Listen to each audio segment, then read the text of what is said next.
Hello বন্ধুরা, আমি তরুণ। আজ চলে এসেছি নতুন একটা ব্লগ নিয়ে তোমাদের। আজকে কী কী হয়, আজকে যেহেতু নীলঘরের বার, তাই আজকে আমি চলে এসেছি নতুন একটা ব্লগ নিয়ে। তো দেখবেন কী কী হয় আজকে, সব কিছু দেখাবো তোমাদেরকে। এখন চলে এসেছি বাপুলি বাজারে মন্দিরে। চলো।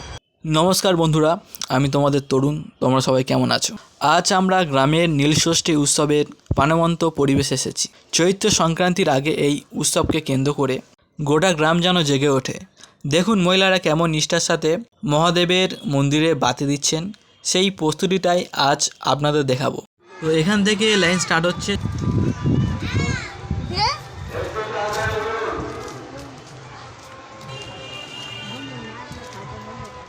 নীলষষ্ঠীর পুজোতে মহাদেবকে পঞ্চামৃত, বেলপাতা, আকন্দ ফুল দিয়ে পূজা করা হয়।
চলো বন্ধুরা, ভিডিওটি এখানে এন্ড করছি। দেখা হচ্ছে পরবর্তী ভিডিওতে। সবাই ভালো থাকবেন। টাটা।